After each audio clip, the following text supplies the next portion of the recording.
Snow fell heavily over the village of Ironfang as the olive-green-skinned orc boy clutched desperately at legs covered in leather and metal armor. His small tusks trembled as tears ran down his face, and in his hands he held a crude wooden doll he had carved.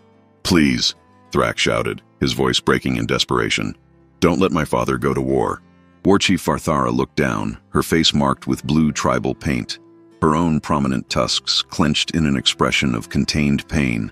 Behind her, massive orc warriors held Korgath by the arms, the broad-shouldered blacksmith with dark green skin struggling not to escape, but to keep from collapsing at seeing his son so broken. The smell of smoke and burnt metal filled the freezing air. Red war banners fluttered in the cutting wind, and in the background, tribal drums echoed like the beats of a heart about to stop. "You don't understand, little one," said Varthara, her voice hoarse but laden with a sadness she struggled to hide. "Your father must go. All warriors must go. It's the only way to protect our clan." Thrak gripped the doll tighter, that small piece of wood his father had begun teaching him to carve, and screamed with all the force his child lungs allowed. "But who will protect me if he dies?" Korgath fell to his knees in the snow, sobbing openly, his warrior strength useless against the pain of leaving his son. "Thrak, I love you. I'll come back. I promise, I'll come back." "Lies!" Thrak screamed as warriors pulled him from Varthara's legs. "Mother promised too, but to understand how we arrived at this devastating moment, we need to go back just 5 days. Ironfang was a village born from the mountain itself, its wooden and stone constructions erected on slopes covered with ancient pines. Smoke rose constantly from the forges, the sound of hammers against anvils echoed since dawn, and the smell of tanned leather mixed with the aroma of stews boiling in large communal cauldrons. Thrak woke every morning to the sound of his father's hammer. The 8-year-old orc boy had olive-green skin, small but already evident tusks protruding from his lower jaw, and deep brown eyes that observed the world with rare curiosity. He stretched in his bearskin bed and smiled, hearing the rough song Korgath always hummed while working. Korgath stood 7 feet tall, shoulders as broad as doors, skin dark green like deep forest moss, and large tusks, one broken in combat years ago. He wore a leather apron stained with sparks and his black hair in a short braid. "Good morning, little Thrak," he'd say when he saw his son appear at the forge, his eyes shining with paternal love. "Sleep well?" Thrak ran to hug his father's legs. "I dreamed you made a sword that glowed like fire." The blacksmith laughed deeply. "Maybe someday, son, but today we'll do something more important." And he'd show a piece of wood. "Today you continue learning to carve." Thrak had no interest in forging weapons. While other orc boys his age played at war, Thrak carved wolves, bears, birds. His fingers moved the carving knife with a delicacy Korgath recognized as a rare gift. "Why don't you want to learn the forge, son?" Korgath asked without judgment. Thrak looked at the embers and answered, "Because the forge makes things that hurt. I want to make things that make people smile." Korgath's heart tightened, because he saw in those words the spirit of Drenna, the mother Thrak could barely remember. Drenna had been a warrior, but also had an immense heart, sang to calm babies during storms and carved protection amulets. She had died when Thrak was 3 years old, in a war against the Black Bone clan. Korgath rarely spoke about Drenna, but kept a shrine in the corner of the house.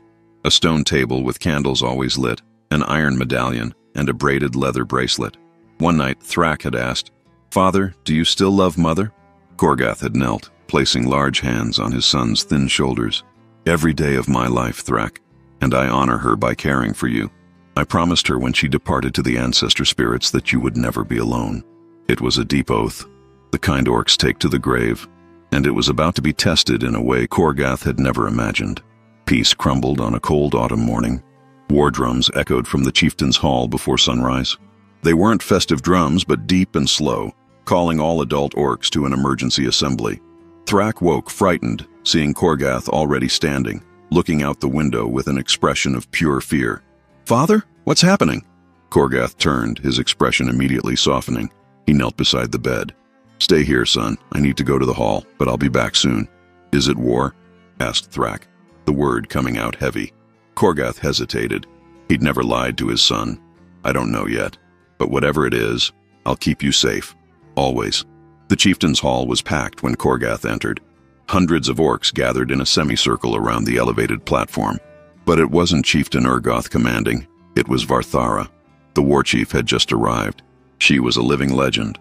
7 feet tall, deep green skin almost bluish, covered in tribal tattoos that told the story of every battle won, black hair braided with iron and bone rings, enormous tusks pierced with gold hoops, leather armor reinforced with metal plates marked by combat scratches. On her back, a war axe so large that a common orc would need 2 hands to lift it. Varthara wielded it with one hand as if it were a knife. When she raised her hand, silence was immediate. Her hoarse voice carried undeniable authority. "Warriors of Iron Fang, I bring news that demands blood and steel." She paused, letting the weight sink in. The Shattered Jaw clan attacked 3 allied villages in the last 2 moons. Women, children, elders. None were spared. They burned homes, desecrated shrines of the ancestor spirits, took our sisters as slaves. A murmur of anger ran through the crowd. Korgath felt his stomach turn. "The Council of Chieftains has met," continued Varthara, her voice rising. "We cannot leave this aggression unanswered. Shattered Jaw must be destroyed. Completely." She struck the axe handle on the ground, the sound echoing like thunder. "I summon all able warriors of Iron Fang. We march in 5 days." The assembly erupted in cries of "Loktar!"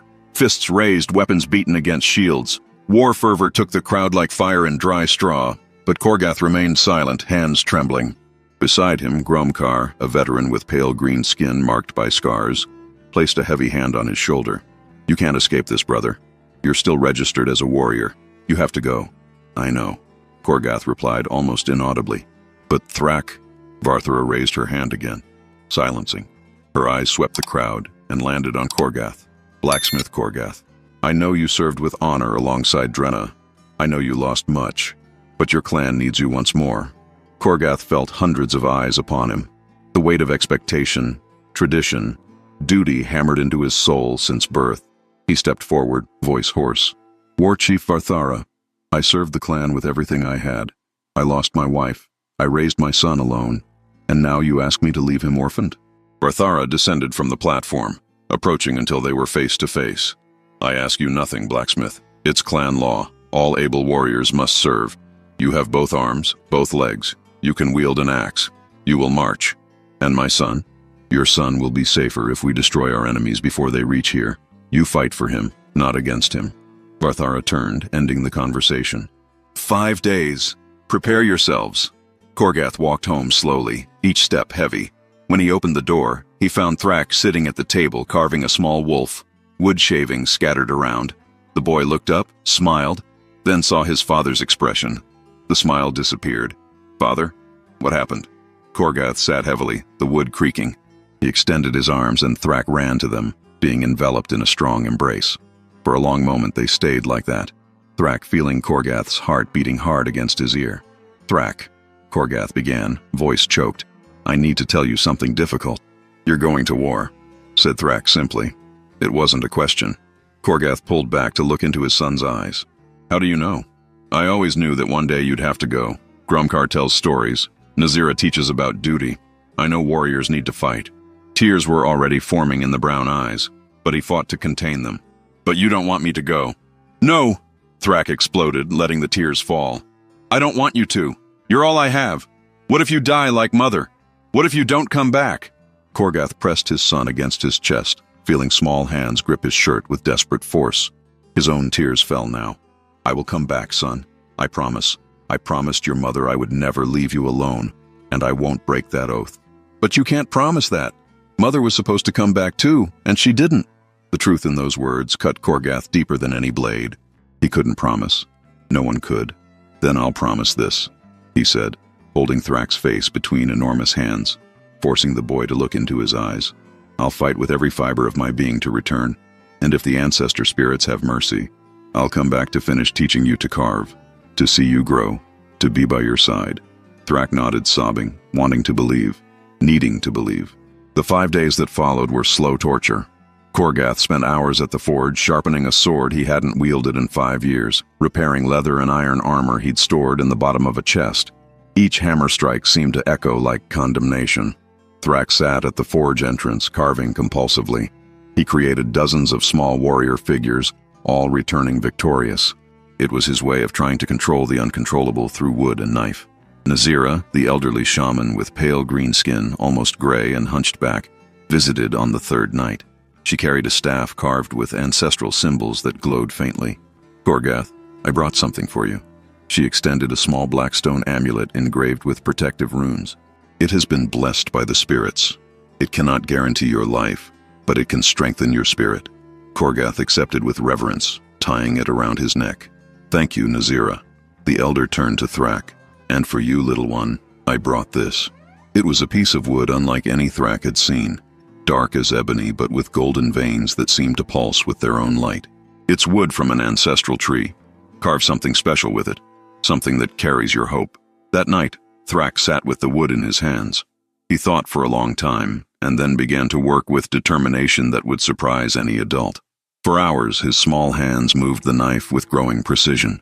When he finished, it was past midnight. It was a wooden doll, but not just any doll. It was Korgath. Every detail was there. The broken tusk, the short braids, even the scars on the arms. And on the doll's chest, Thrak carved a small heart. The next morning, he placed the doll in his father's hands. "Take this with you.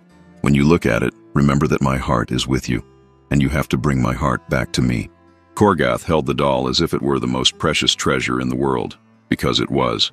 He placed it in a small leather pouch he tied to his belt. "I'll never take it out of here, son. Never." The fifth day came too quickly. The morning was freezing, snow beginning to fall, covering Iron Fang with a white mantle. Warriors gathered in the central square, wearing armor, carrying weapons, embracing families they might never see again. Wives cried silently.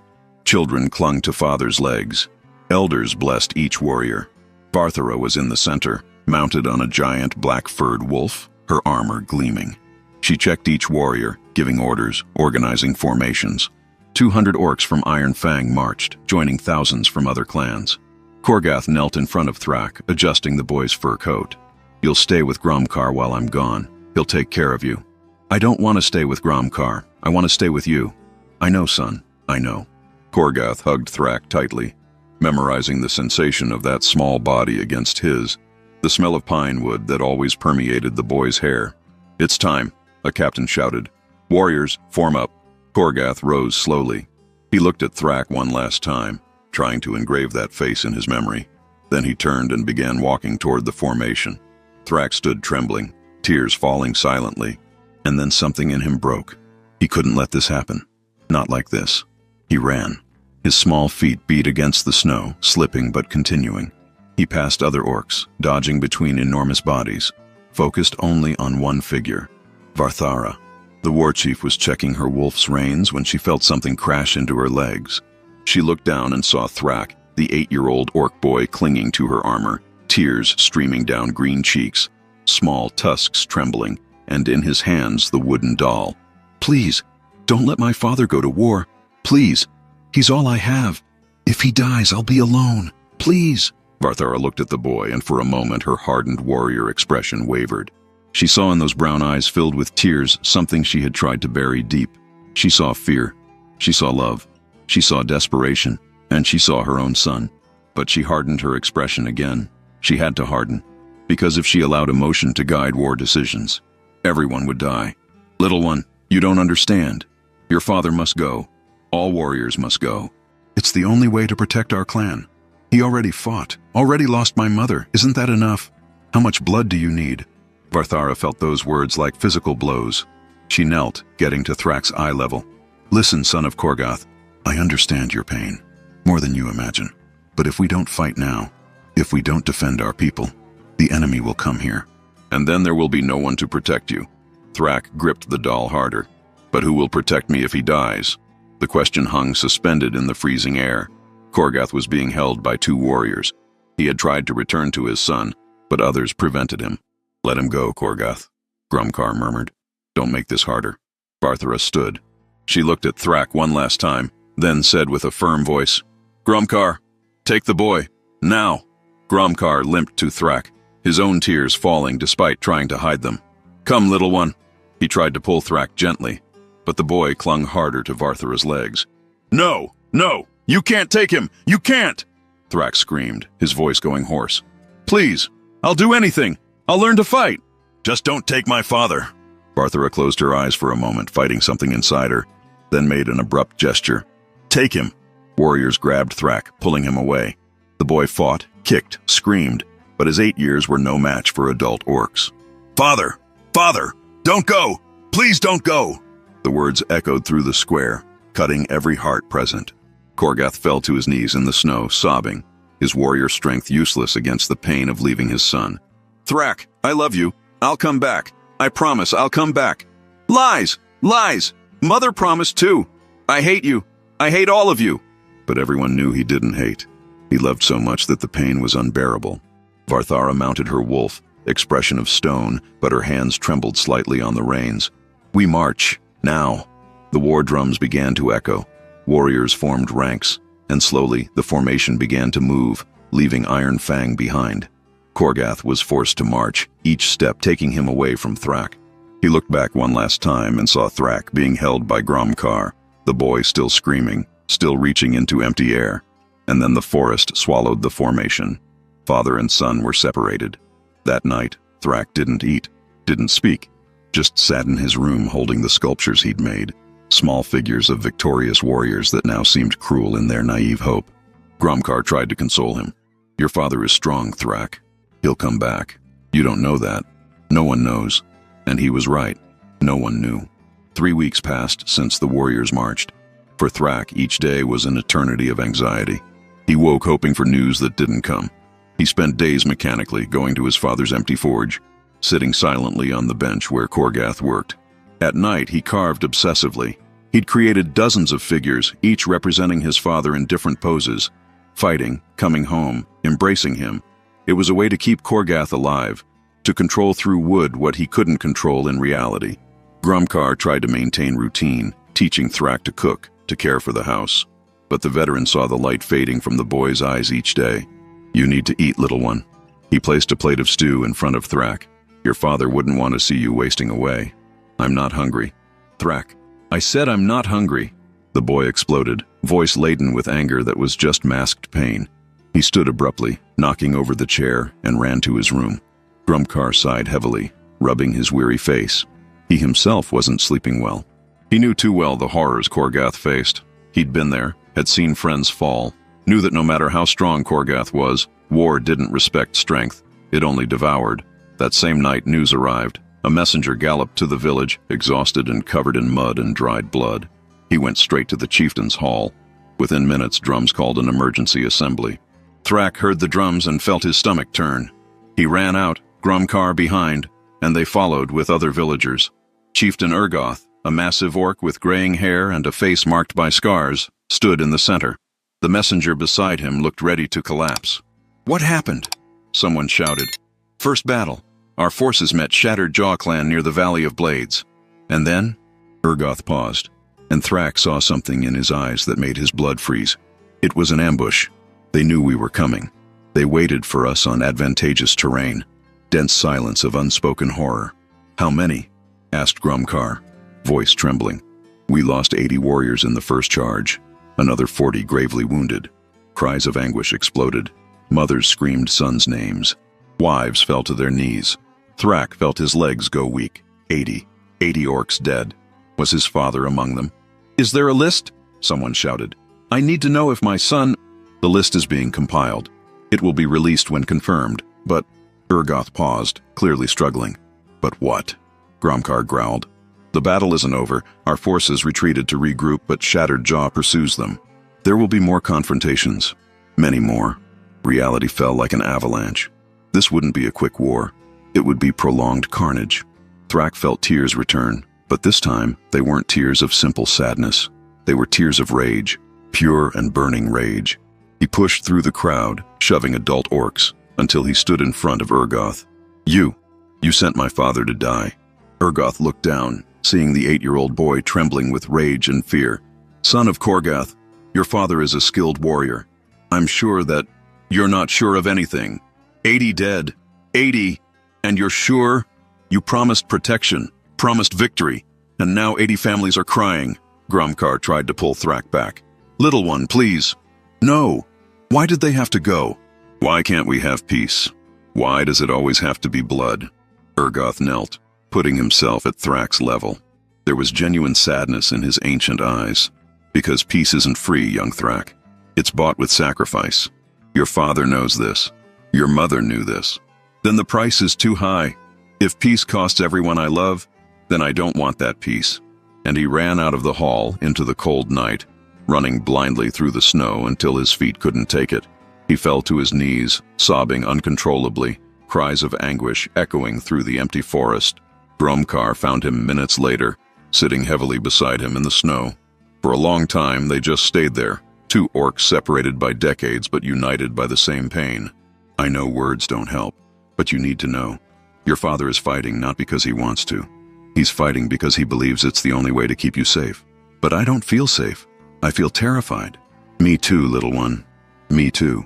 Meanwhile, miles away at the war camp, Korgath sat alone near a dying campfire. Around him, other wounded warriors moaned in pain.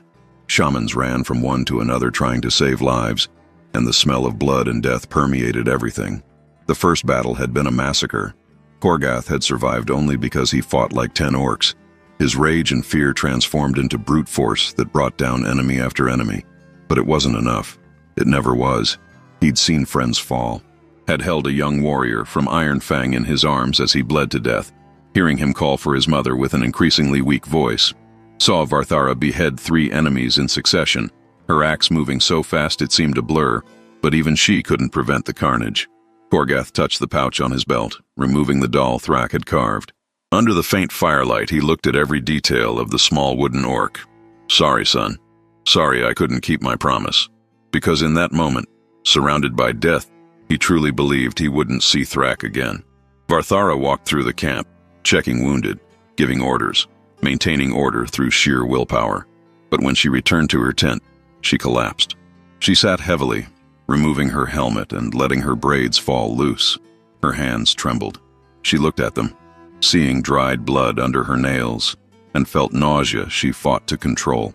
She was war chief. She couldn't show weakness. But alone in her tent, she allowed the mask to fall. She thought of Thrak, of the 8-year-old boy clinging to her legs, pleading, "Don't let my father go to war." She had ignored it, had done her duty, and now 80 families cried. Varthara opened a small chest she kept hidden. Inside was a piece of yellow fabric, faded by time. It was from a toy, a small stuffed wolf her son had loved, her son who had died when he was only 10 years old, sick with a fever no shaman could cure. It was 3 years after that loss that Varthara became war chief, channeling her pain into becoming the deadliest warrior she could be. But looking now at the yellow fabric, she wondered, what would her son think of her? Would he think she was strong? Or would he think she was a monster who tore other families apart just as hers had been torn? She quickly put the fabric away, hardening her expression. There was no time for doubts. There was a war to win. But the image of Thrak, those brown eyes filled with tears, that voice breaking in desperation, persisted like a wound that wouldn't heal. Weeks dragged on. The war continued. Fewer massive battles, more controlled skirmishes after Varthara changed tactics. Casualties decreased, but each death still weighed heavy. Korgath fought with fierce determination, but also with new care. Each night he touched the wooden doll and whispered, "I'm coming back to you, son. I'm coming back." And then 2 months after departure, something changed. Korgath was struck by a spear during an ambush while covering the retreat of younger warriors.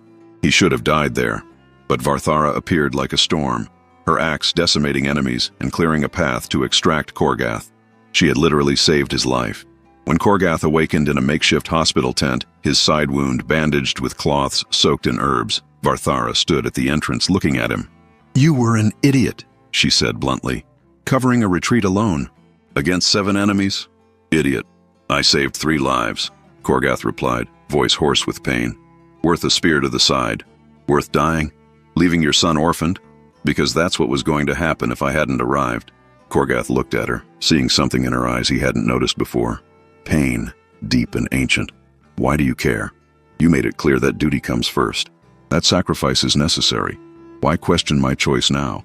Varthara entered the tent, sitting heavily on a nearby bench. For a long moment, she was silent. Then she spoke, her voice lower than he'd ever heard. "I had a son. Did you know?" Korgath shook his head. His name was Thrawn. He had hair black as night and laughed at everything. He was light in orc form. She paused, struggling with emotions locked away for years. He died when he was 10 years old. Fever. No shaman could save him. I was on military campaign when it happened. I received a messenger saying my son was sick, but there was also an order to attack an enemy fortress that day. And I chose duty. I chose honor. I chose war. Tears now fell freely down the legendary warrior's face.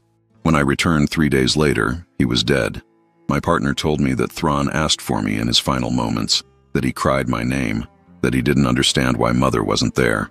She looked directly into Korgath's eyes, and since then I made myself believe I made the right choice. That duty was more important. That personal sacrifice was nobility. But when I saw that boy, Thrak, clinging to my legs, begging, I saw Thrawn. I saw how he must have felt when I chose war over him. Korgath was speechless. All anger against Varthara, all resentment, evaporated before this devastating confession. Varthara, no, she raised her hand. I don't need consolation. I need you to understand something. When I saw you cover those warriors, even wounded, even having everything to lose, I recognized my own insanity, the way we use honor and duty to mask the fear of feeling, fear of choosing love over glory. Your son needs you alive, Korgath. More than this clan needs your heroic death. I learned this too late. Don't make my mistake. Korgath felt his own tears. But how can I return? The war isn't over. If I desert, I'm a traitor. You don't need to desert. You need to survive. Stop seeking glorious death. Fight intelligently. Protect yourself, because your son is waiting, and each day you risk yourself unnecessarily is a day you might orphan him. It was the rawest truth anyone had told Korgath in weeks. I'll try to survive. Don't try, do. Varthara stood to leave but paused at the entrance. And Korgath, when this war ends, if we survive, I'll change how I lead. I won't separate fathers from sons so easily anymore. I learned, too late, but I learned. Korgath's wound was serious enough that shamans declared him unable to continue combat. He would be sent back to Iron Fang with the next group of wounded. When Korgath heard the news, he felt a wave of relief so intense it hurt almost as much as the wound. He was going back. He was going to see Thrak again. He was going to keep his promise. 2 weeks later, the wounded group departed. There were 20 orcs, some on stretchers, others limping, all marked by war in ways that would never heal completely.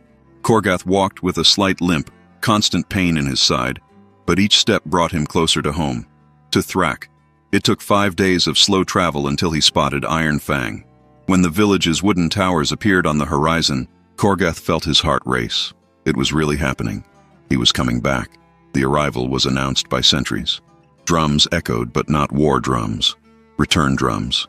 Villagers came out of houses, running to the village entrance.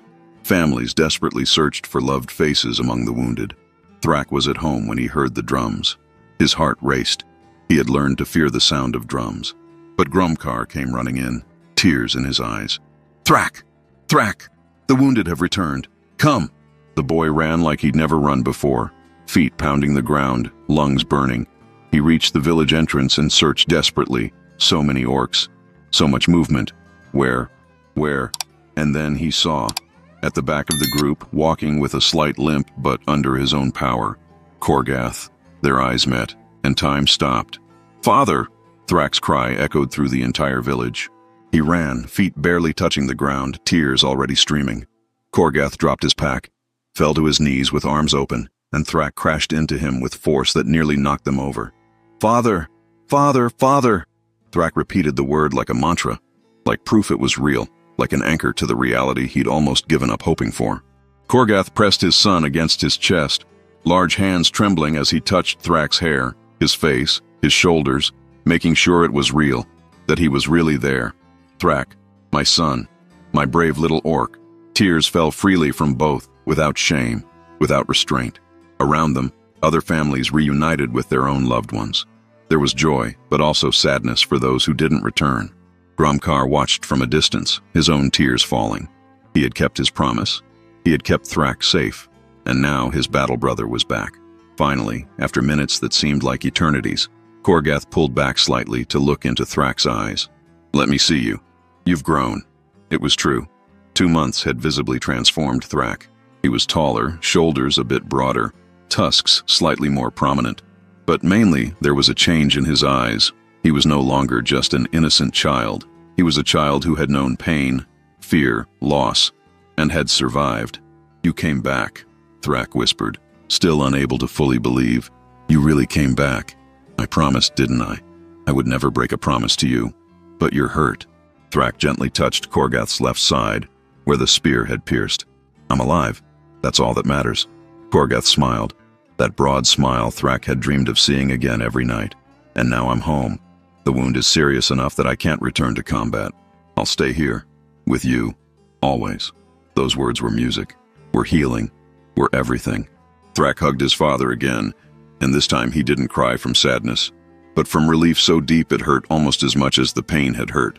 They walked home together, Korgath limping slightly, Thrak glued to his side as if afraid he'd disappear if he let go. Inside the house, everything was exactly as Korgath had left it. Grumkar had kept everything clean and organized. Drenna's shrine still had candles burning, and on the table, dozens of small sculptures Thrak had created during the wait. Korgath picked them up one by one, examining each detail with growing admiration. Thrak, these are... You've improved so much. Some were beautiful, wolves, birds, trees.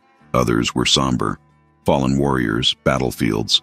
But all showed skill that had grown exponentially. I kept practicing, like you taught me. It was my way of staying sane, of feeling you near. Korgath felt his heart tighten.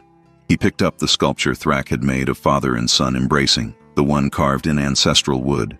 This is the most beautiful thing I've ever seen. He placed it on Drenna's shrine, beside the medallion and bracelet. It will stay here, representing what really matters. Family, love, the reason we fight and the reason we must stop fighting. That night, Grumkar came for dinner. He brought roasted boar, fresh bread, and strong mead. It was an intimate but deeply significant celebration. To Korgath, said Grumkar, raising his cup, who returned when many could not. To Grumkar, Korgath replied, who kept my son safe when I couldn't. And to Thrak, Grumkar added, looking at the boy, who showed the courage to wait, the courage to have hope even when it seemed impossible. Thrak felt his cheeks flush. He raised his cup of water. To family, by blood and by choice. They drank, ate, and for the first time in months the house was filled with genuine laughter and warmth that didn't come only from the fire. But the war still hadn't ended. It continued, distant but always present. And 2 months after Korgath's return, everything would change again. Drums called an emergency assembly. Thrak's stomach turned instantly. No, not again. Please, not again. Korgath placed a firm hand on his son's shoulder. Let's listen first. Don't assume the worst. In the hall, the crowd was restless. Urgoth was in the center, but there was no messenger this time. There was someone else. Varthara. The war chief had returned to Iron Fang. She was different. Thinner, more marked by scars, but also with something changed in her eyes. Less blind fury, more painful wisdom. When she saw Korgath among the crowd, their eyes met. She nodded slightly, silent acknowledgement. Orcs of Iron Fang, Varthara began, her voice still powerful but less thunderous. I come to bring news. The war against Shattered Jaw has come to an end. Murmurs exploded. And how? Someone shouted. Victory? Defeat? It was neither. It was an agreement. Shock ran through the hall. Orcs didn't make agreements. Orcs fought until complete victory or total defeat. Explain this, demanded an elder, voice laden with indignation. Varthara took a deep breath. After 6 months of war, after losing hundreds of our best warriors, after seeing entire clans decimated, I met the leader of Shattered Jaw on the battlefield. Not to fight, to talk. Treason! Someone shouted. Silence! Varthara's voice thundered. Silence was immediate. Listen before you judge. I discovered that Shattered Jaw didn't attack our villages out of random cruelty. They attacked because they were starving. Their lands had been devastated by plague. Their children were literally dying of hunger. And that justifies massacre? Another orc shouted furiously. No, it doesn't justify, but it explains. And understanding the cause allows us to find a solution beyond more death. She moved through the hall, making eye contact with several orcs. We lost 347 warriors in this war. 347. Shattered Jaw lost over 500. We were killing each other to extinction. And for what? To satisfy an abstract concept of honor. So what did you do? Urgoth asked calmly. I negotiated peace. Shattered Jaw will swear allegiance to the Council of Chieftains. In return, they'll receive help rebuilding their lands, food for their children, and a chance to start again without bloodshed. That's weakness, A scarred veteran roared. They attacked first. They must be destroyed. Destroy what? Starving children? Desperate mothers? Yes, their warriors committed atrocities, and those directly responsible were executed. But exterminate an entire clan? Leave thousands orphaned?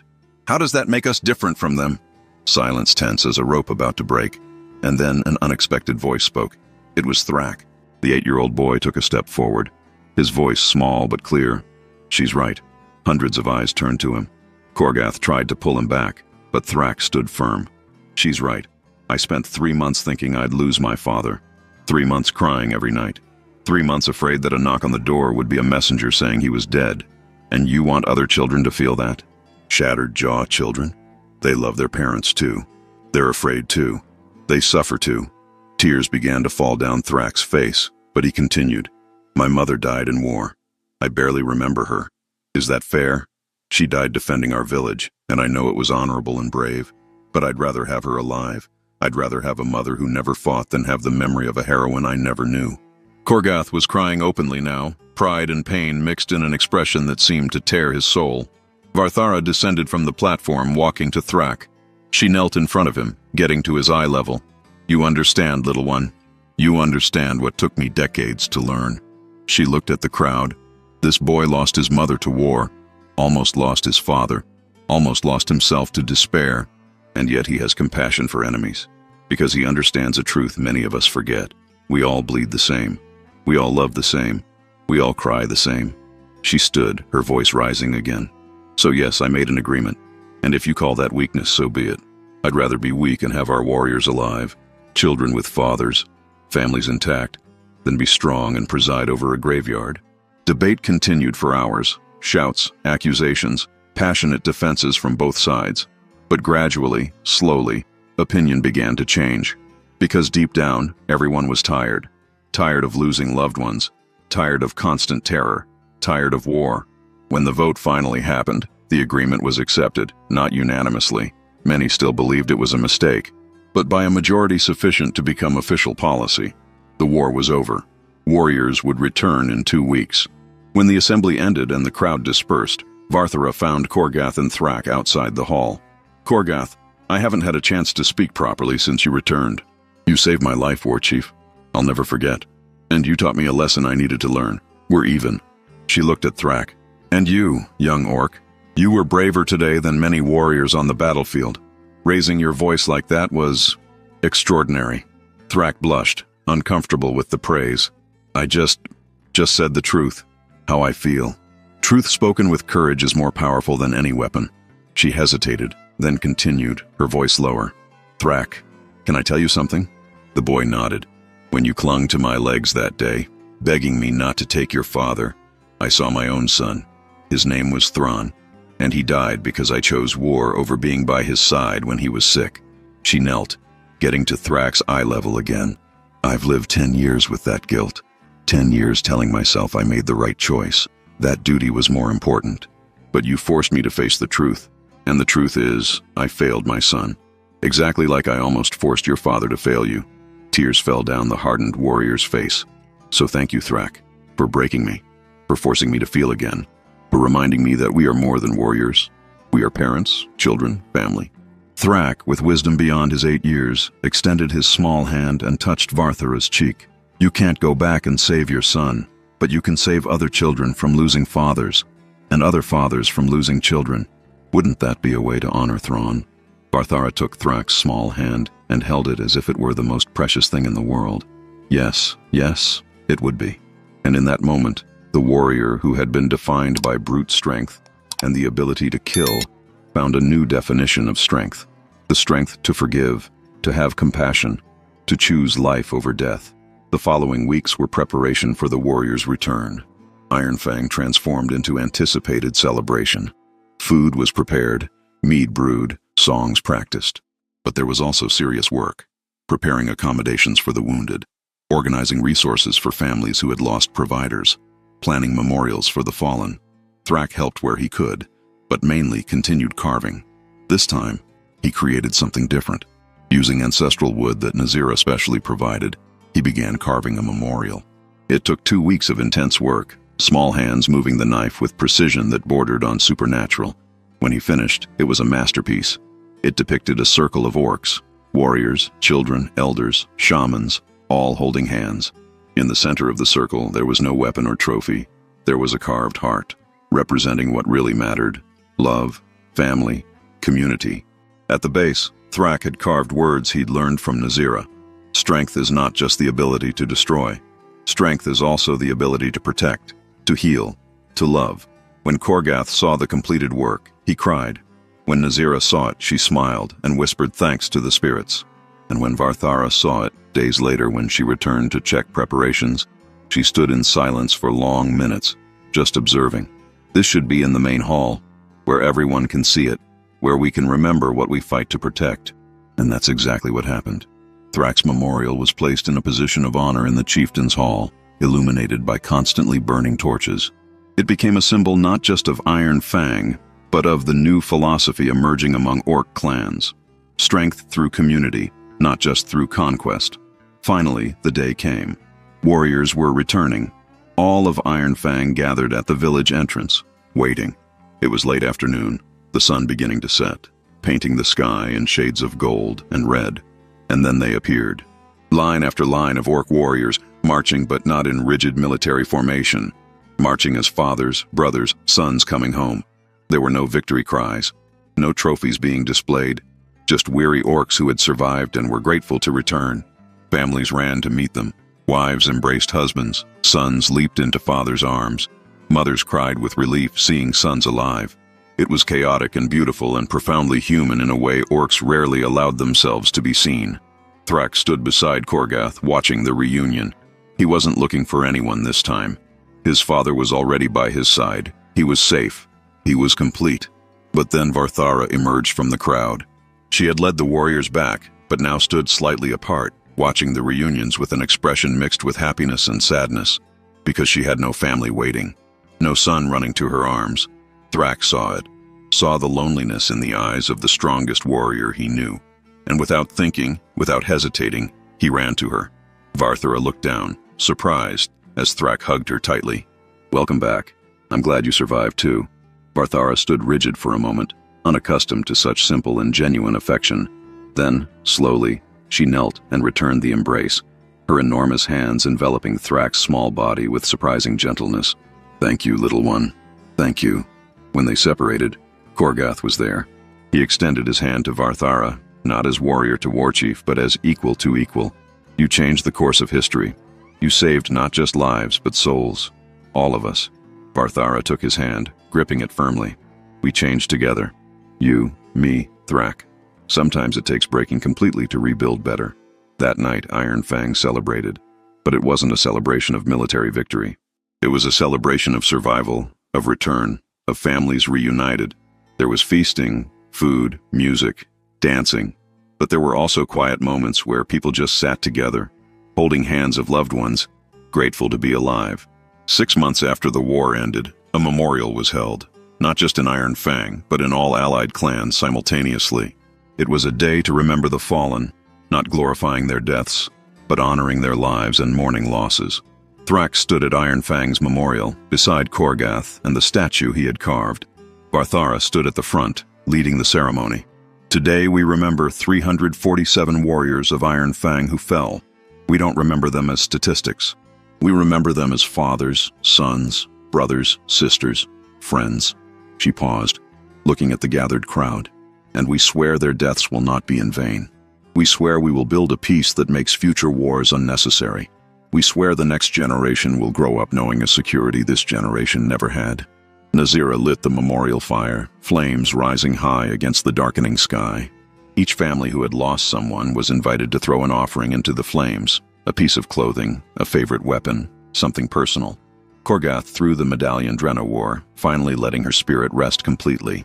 He had carried guilt for not being with her when she died, for not saving her.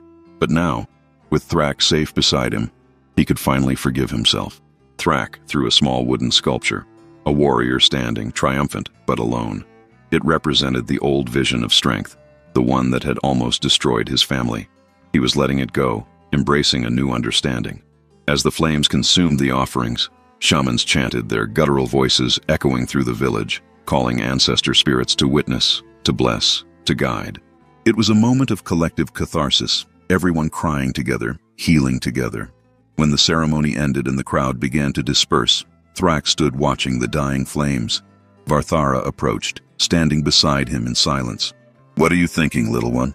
"I'm thinking my mother would be proud, not because we fought and won, but because we learned to stop fighting." "Do you think she would approve of the agreement?" "I think she would have done the same. Gromkar says she was a fierce warrior but also gentle, that she protected fiercely but never sought violence. I think she would understand that true victory is preserving life, not taking it." Varthara felt tears form, but didn't hold them back. "Your son is wise beyond his years. I'm not wise, I just love my father, and I don't want other children to lose what I almost lost." That, little Thrak, is exactly what wisdom is. Life continued in Iron Fang. Korgath returned to working the forge, teaching Thrak not just techniques but philosophy.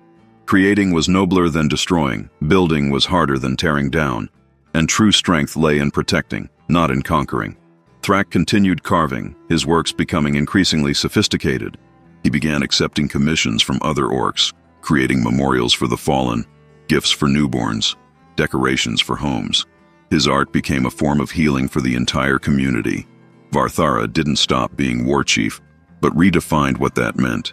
Instead of just leading in war, she began leading in peace. She organized systems to care for widows and orphans. She implemented training that emphasized defense over aggression. She created trade agreements with clans previously considered enemies. Iron Fang prospered, becoming a center of trade and culture. Orcs came from distant clans to study, to buy artisan works, to learn about a different model of orc society. Years later, when Thrak was 17, he was in his workshop working on a new commission when Korgath entered. Hair now completely white, but eyes still bright. "I have something for you, son." It was a small wooden box, beautifully carved. Thrak opened it, and inside was that original doll he had carved at 8 years old. Crude, simple, but laden with a child's pure love. "I carried this through the entire war. Every day I touched this wood and remembered why I needed to survive. It was you. It was always you." Thrak held the doll with reverence. He could see the imperfections of his childish hands, the clumsy cuts, wrong proportions. But he could also see the unconditional love carved into every fiber. "Thank you for coming back, Father. Thank you for keeping your promise. Thank you for giving me a reason to come back. Thank you for being the light that guided me through the darkness." If you know someone waiting for a loved one to return from any battle, literal or metaphorical, share this story. Let them know they're not alone in the waiting, the fear, the hope. And if you're someone who's fighting in any war, remember, your greatest duty isn't to win the battle, but to return to those who love you.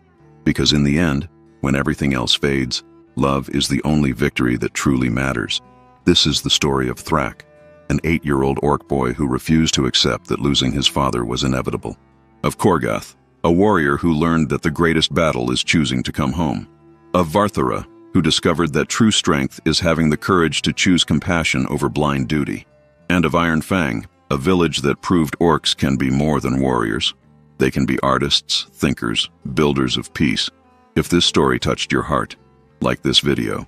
Subscribe to Orcbound Tales for more emotional stories that celebrate the emotional depth of fantasy characters. And share it with someone who needs to be reminded of the power of love that persists through everything. Leave a comment telling us, what would you do if you had to choose between duty and love? How would you balance honor and family? Your stories matter as much as this one. In the end, it doesn't matter if we're orcs, humans, elves, or any other species. We all bleed when wounded. We all cry when we lose those we love. And we all deserve the chance to choose love over war, family over glory, life over death.